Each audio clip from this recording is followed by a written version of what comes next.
Dito natin mapapatunayan na wala ngang malasakit sa bayan, sa mga kapwa Pilipino, ang mga Duterte.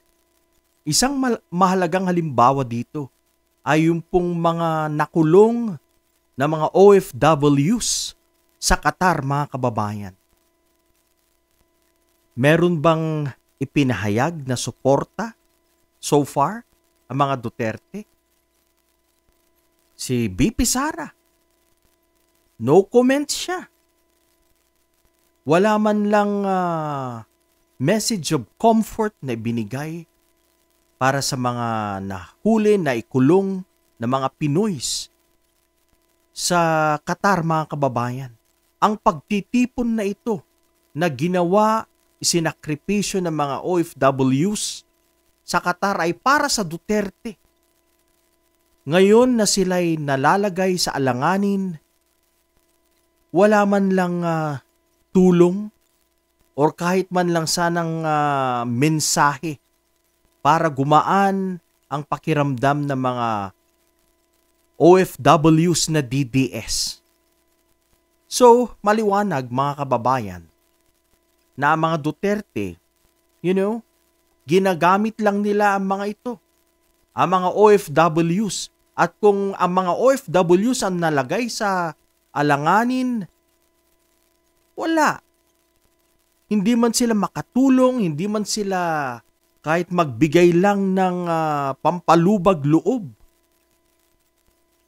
Now, ang problema dyan, mga kababayan, napakalaki ang pwedeng bayaran ng mga nakulong na mga OFWs.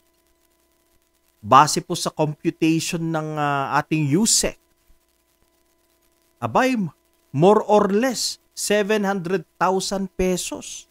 Naku, napakalaking pera yan. Magkano lang naman ang sahod ng mga OFWs sa Qatar? Malit lang, hindi namang kalakihan. Depende yan sa trabaho. Paano na yan?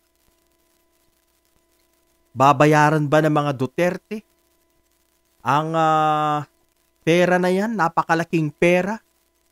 Kung hihingin ito sa mga OFWs na nakulong. Mga kababayan, ang maliwanag po dito na wala pong malasakit ang pamilyang ito. Ginagamit lang po nila ang mga OFWs. Wala po silang malasakit sa kanilang kapwa Pilipino. See? Yung mga OFWs, mga DDS, pinaglalaban si Duterte. Wala man lang pahayag ang kampo ng Duterte. O kaya wala man lang assurance na ibinigay na sila ang sasagot sa kanilang mga bayarin. Otherwise, makukulong po sila. O kaya ma-deport, mawawalan po sila ng trabaho, mga kababayan. So, wala na nga, zero remittance na yan. Saan pa sila kukuha ng pera, mga kababayan? Kaya lagi kong sinasabi sa mga DDS, mag-isip-isip tayo. May gusto ang Duterte sa inyo. Kaya ang tingin natin is ginagamit lang kayo. Huwag tayong magpagamit. Dahil kung wala na silang kailangan sa atin, wala na, tayo na tayo. Ganun po. Tayo na ang labas mo. Hindi po natin sila nakitaan ng malasakit sa ating mga kababayan. Kahit na po sabihin na natin DDS po yung mga yan, kapwa Pilipino pa rin po natin ang mga yan. At sinong tutulong sa kanila? Of course, ang Marcos administration, mga kababayan. Ang kinamumuhian nila at gusto nilang bumagsak ang administrasyong Marcos. Wala pong tutulong sa kanila kundi ang administrasyon ni PBBM. Dahil ang mga Duterte, wala ka pong maaasahan dyan. Ngayon na nasa alanganin Tung mga nakabilanggong Pilipino sa Qatar, wala man lang silang maitulong. No comment ng Vice President. Kaya kung ako sa inyo mga DDS, nako, nagpapagod lang kayo dyan. Pinaglalaban nyo. Kayo nagsasakripisyo para sa pamilyang ito, pero kagaya ng wala naman pala silang maitutulong sa inyo kapalit na inyong pagsasakripisyo at pagmamahal sa pamilyang ito. Wala. Zero. Wala. Kaya, habang maaga pa, nako, huwag po tayong maghimod puwet sa mga politiko, lalo na po sa pamilyang Duterte. Wala rin po palang maibibigay ito na na tulong. Ang kailangan lang po nila ay ang inyong suporta para sila po ay makabalik sa pwesto. Iyan, napakababaw mga kababayan. Pansariling interes lang. Yan lang po ang gusto nilang makamit. Ang makabalik sa pwesto, kailangan nila ang tulong nyo. Yan. Yan lang ang habol nila.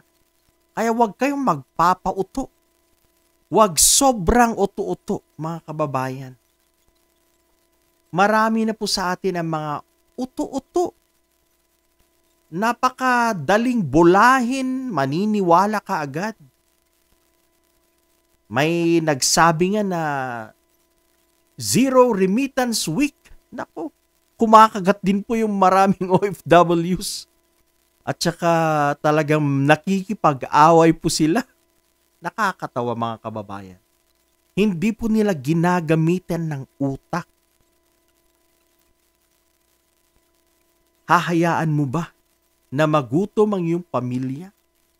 Hahayaan mo ba na walang pambayad ng tuition ng iyong anak? Hahayaan mo ba na walang pambili ng gamot ang iyong parents, ang iyong nanay, tatay?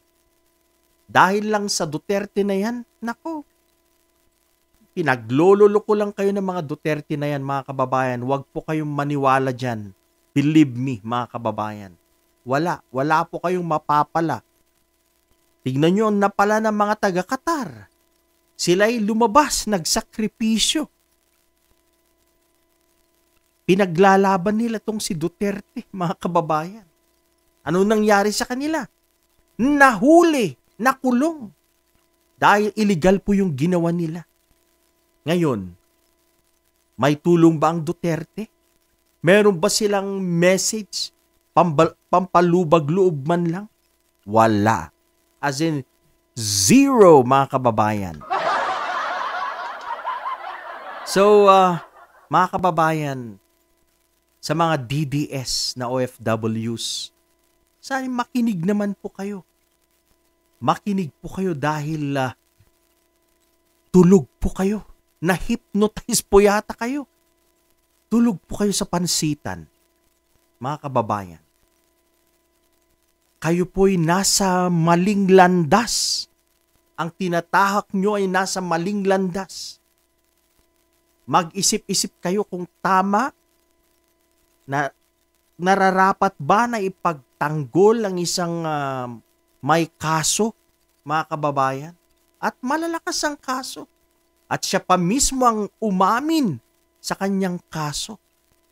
Tama ba na ipagtanggol mo ang isang taong nagmumura at even God, minura niya ang Diyos?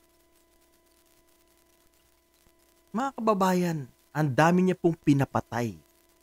At ito po ay inaamin niya, hindi po ito fake news. Siya mismo, galing sa kanya. Akin yan, sinasabi niya. He is claiming it, mga kababayan, na siya ang nag-utos sa mga pulis. So, inamin niya po, mga kababayan. Ang pagpatay ay isang kasalanan. Hindi po natin dapat pinagtatakpan. Hindi po natin dapat ginajustify ang isang killer, mga kababayan. Nakakalungkot kung ikaw ay isang relihiyosong tao at pinaglalaban mo ang isang may kaso. Mass murderer, mga kababayan. Abay, hindi po tama yan. Kaya mag-isip-isip po tayo mga kababayan. Wala po silang pagmamalasakit sa mga Pilipino. Ang habol lang nila ay ang ating mga boto sapagkat gusto nilang makabalik sa kapangyarihan at sigurado paghihiganti ang laman ng kanilang puso.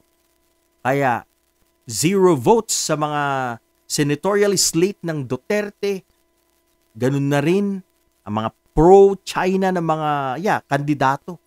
Huwag po nating iboto yung mga yan sapagkat sila ay hindi maka-Pilipino, hindi makabayan, sila ay makasingkit mga kababayan, maka-China. Alright? Ito lang po muna mga kababayan. Maraming pong salamat sa panunood. Isang magandang hapon, tanghali sa inyong lahat.